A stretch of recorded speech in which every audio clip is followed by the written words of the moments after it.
여러분은 수영을 하면서 물속에서 자명으로 멋있게 앞으로 나가는 분들을 본 적 있으신가요? 수영을 할 때 출발해서 바로 영법을 하는 게 아니라 물속에서 인어처럼 헤엄치시는 분들을 보면서 와, 수영 잘한다 라는 생각을 해본 적 있지 않으신가요?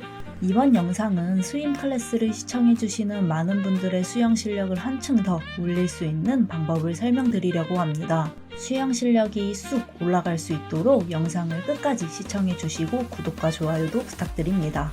영상에서 보이는 것처럼 물속에서 헤엄치는 동작을 돌핀킥이라고 합니다. 돌핀킥은 스타트와 턴 후에 물속에서 유선형 자세로 저병 발차기를 차며 앞으로 나아가는 동작입니다. 움직임이 돌고래와 같아서 돌핀킥이라는 명칭이 붙었습니다. 돌핀킥을 하는 이유는 스타트와 턴의 추진력을 최대한 이용하여 체력적 부담을 줄이고 기록을 단축하기 위해서입니다. 또 건강을 위해 수영을 즐기시는 분들은 기록 단축이 목적이 아니어도 이 돌핀킥을 할 수 있게 되면 몸 쓰는 방법을 알게 되어 다른 분들보다 수영 실력이 향상되면서 수영에 더 큰 흥미를 느낄 수 있습니다.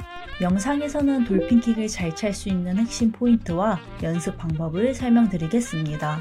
돌핀킥은 물속에서 이루어지기 때문에 저항을 덜 받게 되어 수영으로 전진하는 것보다 속도가 빠릅니다. 따라서 수영 경기에서는 이 돌핀킥 가는 거리가 정해져 있습니다. 규정은 15m로 머리가 15m를 넘어서 수면 위로 올라올 시 실격 처리가 됩니다. 단시간에 폭발적으로 움직여야 하기 때문에 폐활량, 파워, 유연성 등 복합적인 능력이 잘 어우러져야 합니다. 돌핀킥을 잘 차게 되면 기록 단축에 도움이 되고 다른 분들보다 월등히 앞서 나갈 수 있게 됩니다. 또 수영으로 뒤처져 있다면 턴 후 돌핀킥으로 따라잡을 수 있습니다.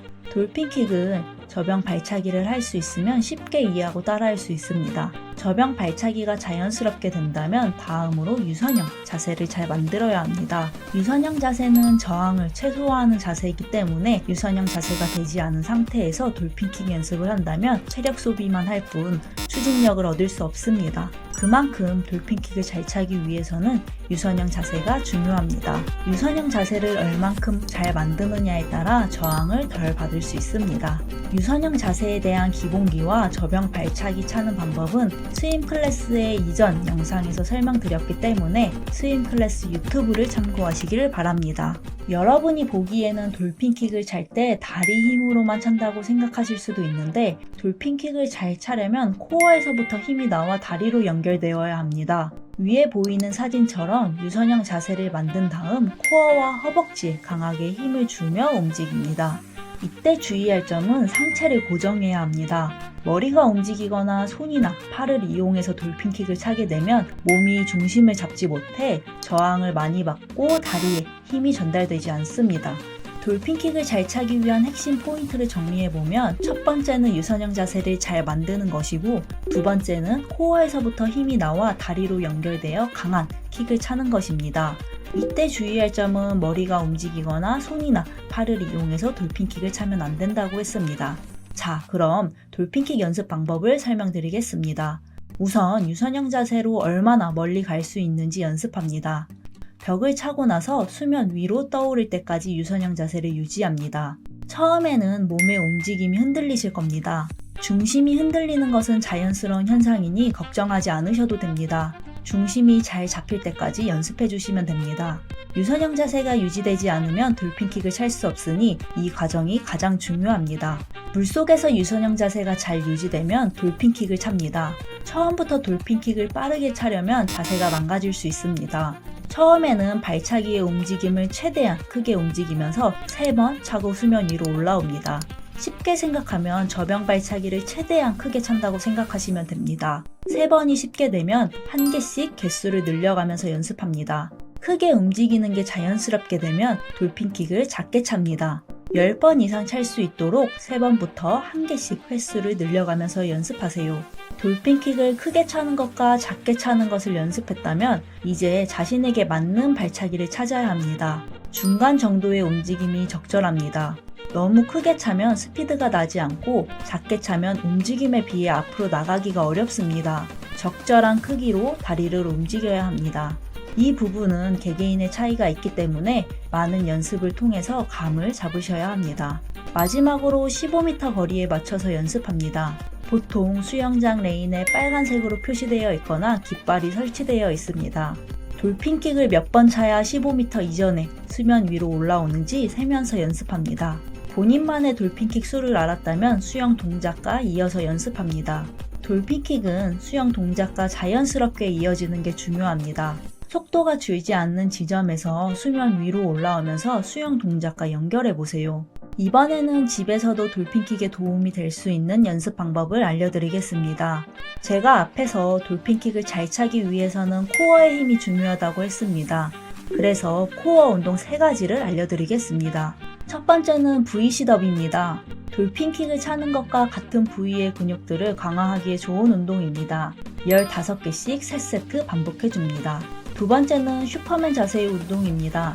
우리는 돌핀킥을 잘 차기 위한 코어 운동이기 때문에 유선형 자세로 동작을 반복하면 더 큰 도움이 될 것입니다. 슈퍼맨 동작도 15개씩 3세트 반복해줍니다. 세 번째는 할로우 운동입니다. 할로우 운동도 마찬가지로 유선형 자세로 버텨줍니다. 자세를 만들고 시간을 정해두고 버텨줍니다. 버티는 시간을 늘려가면서 연습하시면 코어 강화에 도움이 됩니다. 앞에서 설명드린 운동량은 자신의 코어 힘에 따라 조절하시면 되고, 유선형 자세로 운동하는 게 어려우신 분들은 정자세로 운동하셔도 큰 도움이 됩니다. 또 정확한 유선형 자세가 나오지 않는 분들은 자세가 잘 나올 수 있게 스트레칭을 우선적으로 많이 해주시길 바랍니다. 지금까지 돌핀킥을 잘 차기 위한 핵심 포인트와 연습 방법을 설명드렸습니다. 영상에서 설명한 내용을 정리해보면 돌핀킥의 목적은 스타트와 턴의 추진력을 이용하여 체력적 부담을 줄이고 기록 단축을 하기 위해서라고 했습니다. 취미 수영을 하시는 분들은 기록 단축이 목적이 아니어도 이 돌핀킥을 할 수 있게 되면 몸 쓰는 방법을 알게 되고 다른 분들보다 수영 실력이 향상될 수 있다고 했습니다. 돌핀킥을 잘 차기 위한 핵심 포인트는 유선형 자세를 잘 만드는 것이 첫 번째이고, 두 번째는 코어에서부터 힘이 나와 다리로 연결되어 강한 킥을 차는 것입니다. 이때 주의할 점은 머리가 움직이거나 손이나 팔을 이용해서 돌핀킥을 차면 안 된다고 했습니다. 다음으로 수영장에서 돌핀킥 연습하는 방법을 설명드렸습니다. 우선 벽을 차고 나서 유선형 자세로 수면 위로 떠오를 때까지 중심을 잘 잡으며 연습합니다. 유선형 자세가 잘 유지되면 큰 돌핀킥과 작은 돌핀킥을 차며 다리의 움직임을 자연스럽게 해줍니다. 그 다음 자신에게 맞는 돌핀킥의 움직임을 찾고 속도가 줄지 않는 지점에서 수면 위로 올라오면서 수영 동작과 연결합니다. 추가적으로 돌핀킥에 도움이 되는 지상훈련 방법 3가지를 설명해 드렸습니다. 첫 번째는 V시덥, 두 번째는 슈퍼맨 자세, 세 번째는 할로우 운동을 설명드렸습니다. 돌핀킥은 얼마만큼 연습하느냐에 따라 실력 차이가 크게 나타납니다. 영상에서 설명한 방법을 꾸준히 연습해 주시면 수영 실력이 한층 더 올라갈 것입니다. 영상이 도움이 되셨다면 구독과 좋아요 부탁드리며 많은 분들과 공유하며 연습해 보시길 바랍니다. 앞으로도 여러분이 더 나은 수영 실력을 이룰 수 있도록 다양한 수영 팁과 유익한 정보로 찾아뵙겠습니다.